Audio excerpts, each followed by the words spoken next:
대단한 건데, 워렌 버핏의 가장 큰 투자 실수는 버크셔 해서웨이예요. 버크셔 해서웨이가 직물 회사일 때. 근데 그러면 사실 이름이라도 바꾸고 싶었을 수 있는데, 약간 그냥 다시는 그러니까 이런 실수를 반복하지 않겠다라는 의지로 저는 이름을 놔둔 게 아닌가 싶기도 하거든요. 그냥 내가 증명해 보이겠다. 약간 내가 망했지만 이 투자가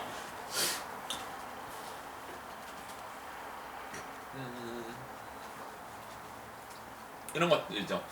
제가 왜 하는지 알겠죠? 여기 우리가 어떤 기업을 산다고요? 좋은 기업을 엄청 싸게. 이게 좋은 기업이 먼저 나오는 게 이런 것들이에요. 조건이 좋아서 샀지만 사업 자체가 좋지 않았다. 싸게 사는 기업을 싸게 샀다 라는 거죠.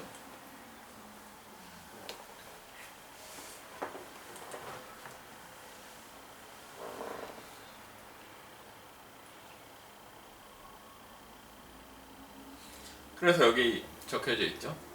이익을 우리가 이해하고 쌌음에도 아예 투자를 하지 않은 것, 투자를 시작했지만 극대화하지 않은 것, 이게 여전히 집중 투자 같은 것들에 대한 얘기고요. 기회다 싶으면 베팅을 많이 해야 되는 거죠. 근데 버핏이 계속 얘기하지만 샀다가 돈을 잃은 걸 실수라고 하진 않아요. 그거는 어쩔 수 없이 발생을 하는 일에 가까운 거예요.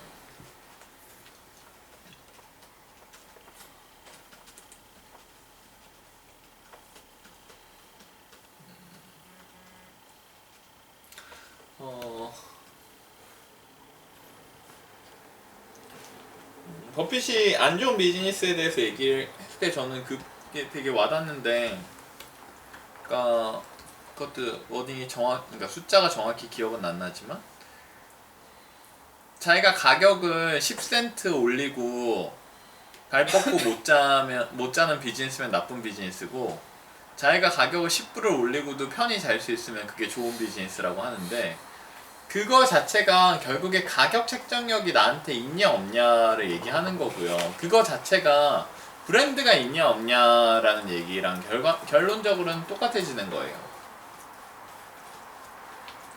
저는 회사가 그냥 잘 운영이 되고 사랑을 받을 거면 그냥 가치 대비 큰 걸 창출하면 된다라고 생각하거든요. 예를 들면 제가 20만 원을 받을 거면 100만 원의 가치는 창출해야 돼요. 그러면 상대방이 괜찮아 할 거예요. 미니멈 5배. 사실 꽤 좋아할 거라고 저는 생각해요. 그러니까 여전히 10만 원을 올릴 수도 있겠죠. 아까 얘기해서.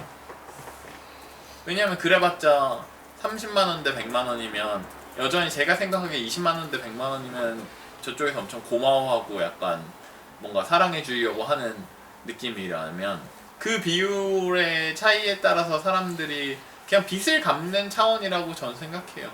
약간 여전히 사람들도 페어한 걸 원하기 때문에 자기가 그러니까 너무 이익을 취하게 해주면 너무 고마운 거죠. 약간 그렇게 되는 방식이라고 생각하고, 그래서 제가 생각하기엔 가격 책정은 그러니까 5배면 고맙다는 소리를 들을 수 있다 정도가 기준이거든요.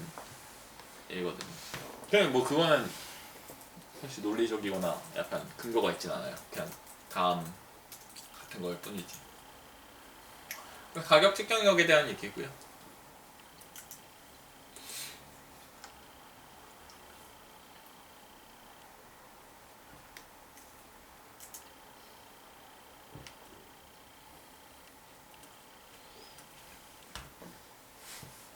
어떠한 사업이 가장 높은 ROIC를 갖고 있나요? 라는 질문은 그냥 돈 넣어서 제일 잘 벌 수 있는 사업이 뭐냐라고 묻는 거에서, 결국에 저 ROIC를 넣는 부분은 아까 캐피털 인베스트먼트, 그러니까 캐피털 익스펜디슈어랑 똑같은 거예요.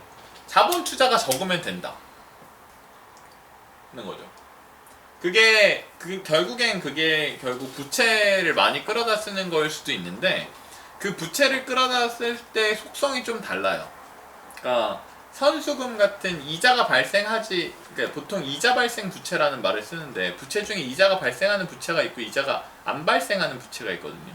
그래서 이게 이자가 안 발생하는 부채면 충분히 쓸 수 있는 거죠. 그게 지금 얘기하는 잡지 같은 경우에 구독료가 선지급돼서 돈을 미리 받은 다음에 그 돈으로 해서 돈을 내주면, 그러니까 잡지를 찍어서 보내주면 되는 거라서 애초에 돈이 없어도 사업을 시작할 수 있다라는 논리고, ROIC를 물어봤기 때문에 당연히 대답은 소자본으로 하는 거가 답으로 나오는 거예요.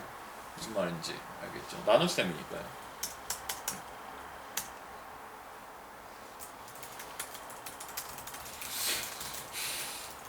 만약 당신이 단 한 사업에만 보유할 수 있으면 무엇을 할 건가요? 했을 때 수십 년 전 이것 때문에 문제에 빠졌죠. 가장 멋진 사업의 이름이 되는 것, 높은 가격 경쟁력, 독점력, 이렇게 얘기하죠.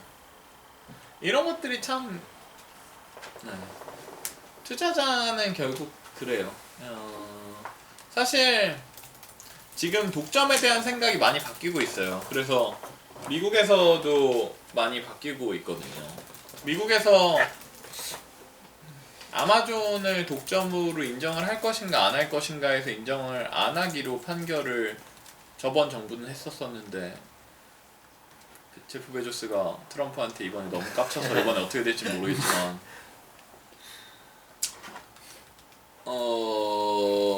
미국은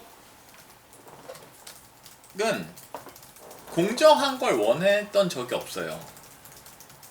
미국은 미국한테 좋은 걸 원해요.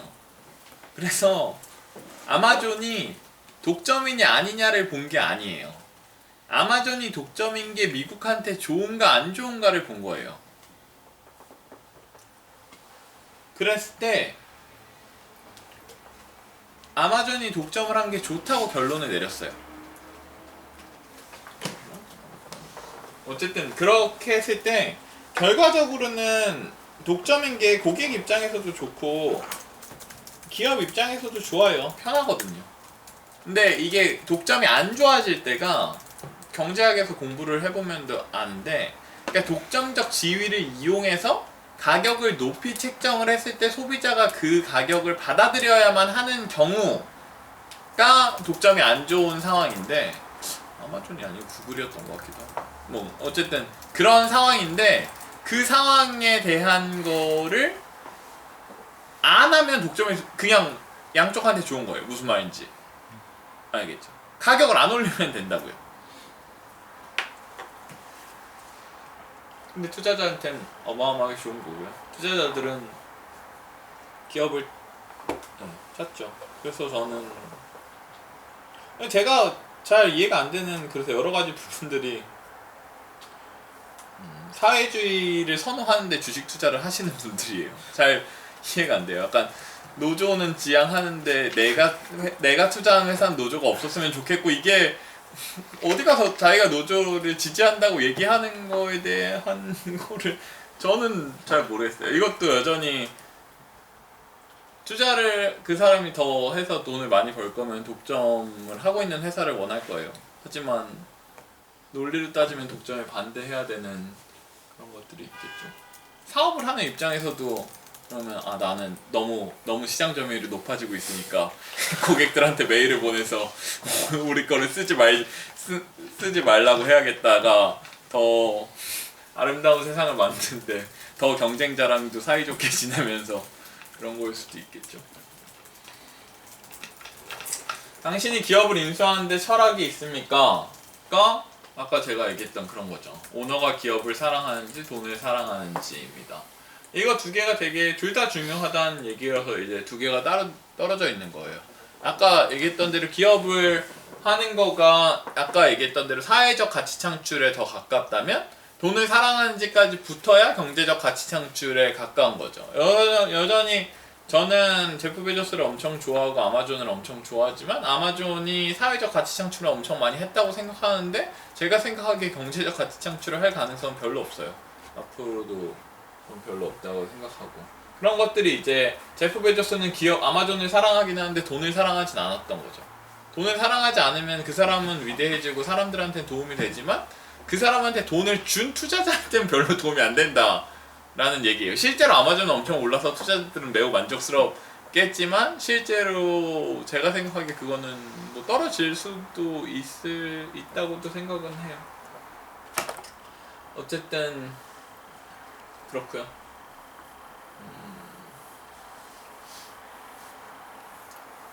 이거죠. 당신이 이해하고 확신할 수 있는 기업을 선별하는 것. 만약 당신이 기업을 이해하고 많은 사람들이 그럴 수 있지만 찰리와 저는 할 수 없다면 당신은 그것을 평가할 수 있는 기회가 생깁니다. 그러니까 네가 제일 빨리 그 회사가 좋은 걸 알아채면 이라는 말입니다. 만약 그 가격이 적당하고 멋진 미래가 있다라고 본다면 모든 것이 잘 될 겁니다. 투자가 이게 전부라는 거예요. 그러니까 결국엔 내가 투자한 기업이 다른 사람들이 이 기업이 미래에 잘 될 거라고 생각하는 것보다 훨씬 더 잘 되면 그냥 되는 겁니다. 근데 그거를 보는데 고객 입장도 봐야 되고 경영자가 어떤지도 봐야 되고 실제로 그냥 히스토리컬리 역사적으로 또 봐야 되고 뭐 메가 트렌드 같은 것들이 그냥 복합적으로 예술적으로 연결이 되어 있어서 이게 해석이 된다라는 거죠. 근데 여전히 이게 그냥 결국엔 이런 예상을 하는 거니까 틀릴 수 있어서 아주 싸게 사놓으면 별 문제가 안 생긴다라는 얘기입니다.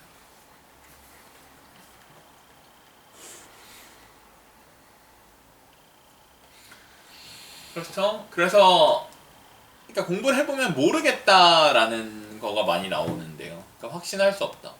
확신할 수 있는 기업에 투자를 하면 됩니다. 확신하는 기업이 없으면 투자를 안 하면 되는 거에 가까운 거고. 근데 물론 그런 생각을 할 때 인생에서 대부분의 상황에서는 원하는 정보가 다 없는 상태에서 의사결정을 해요. 그리고 투자뿐만 아니라 우리는 항상 그런 선택을 합니다. 그냥 그러니까 이성 관계가 되는 관계에서도 다 알고 만나기로 한 게 아니잖아요. 그러니까 만나기로 한 게 주식을 사는 거랑 비슷한 거일 수도 있는데 전혀 아니잖아요. 모르는 상태에서 하게 되죠. 일부 내가 필요한 정보를 갖고 그렇게 만나면 내가 예상했던 대로 되는 경우도 있고 아닌 경우도 있고 내가 예상했던 포인트들이 진행이 되는 경우도 있고 아닌 경우도 있을 텐데 그런 것들을 이제 반복되다 보면 좀 더 내가 찾는 기업이 어떤 기업인지를 알 수 있게 되는 겁니다. 무슨 말인지.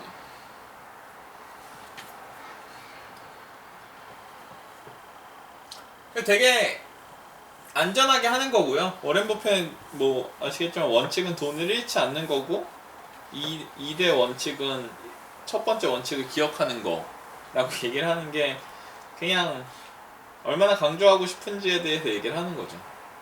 그냥 아까 얘기했던 대로 미래가 정말 잘 될 거라고 나는 여러 가지를 계산으로 공부를 해서 확신하는데 이 기업이 남들이 아직 못 찾아서 아주 싸다 면 너가 부자가 될 거다라고 하는 게 워렌 버핏의 얘기입니다.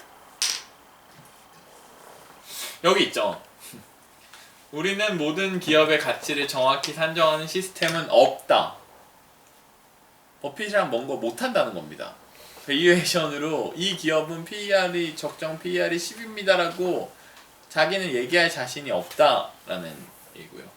우리는 대부분의 너무 어려운 산업으로 분류해놓고 쉬운 것에서만 기회를 찾습니다. 안 잃을 것만 합니다. 저는 버핏이 투자를 야구에 비례하는 게 매우 합당하다고 생각하는데요. 우리는 타자고 근데 3스트라이크 아웃이 없는 겁니다. 하지만 제가 생각하기에는 파울 아웃은 있어요. 그러니까 잘못 치면 안 된다는 거죠. 그래서 선구 안을 기르는 게 내가 원하는 공을 치는 겁니다. 각자 잘 칠 수 있는 공이 다르니까요.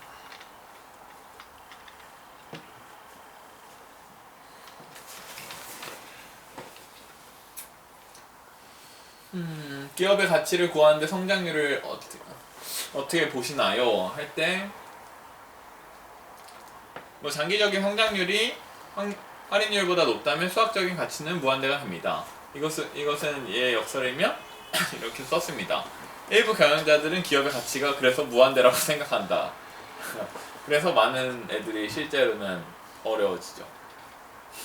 봐봐요. 성장률이 너무 높아서 기업의 가치가 무한대라고 생각한다면 당신은 좀 더 현실적인 숫자를 생각해야 합니다. 이거 말고 다른 방법이 있겠습니까? 그러니까 네가 틀렸으면 맞는 방법으로 해야지. 그게 맞겠니? 라고 이 질문이 틀렸어 라고 멍거는 대답을 한 거고요. 순수히 재무제표만 볼 때 사용할 투자 기법은 만약에 당신이 경영진과 대화를 못하고 연간 보고서를 읽을 수 있고 주가도 모르고 재무제표만 볼 수 있다면 이런 거지 같은 질문을 도대체 왜 하는 건지에 대한 건데 투자란 제가 얘기한 그대로죠. 지금 돈을 넣어서 미래에 더 많은 돈을 얻는 것, 이게 답니다. 이게 투자예요. 제가 계속 캐시플로우의 시점을 이동시킨다라고 얘기하는 개념이 이게 다입니다. 주식 가격을 모르고 어쩌고저쩌고 했을 때 본질을 이해해주지 않으면 재무제표가 큰 의미가 없다라는 거죠. 왜냐하면 재무제표를 보고 나서 재무제표에 기반한 게 아니라 재무제표를 봐서 내가 뭘 확인해야 되는지를 알고 그 요소를 확인을 해야 투자를 할 수 있는 건데, 그렇죠. 해외 투자에 관심이 있는지, 저도 워렌 버핏이 제 난소 복권, 그러니까 워렌 버핏이 뽑은 난소 복권의 여러 가지 성향 중 제가 제일 부러워하는 성향은 이 질문인데요.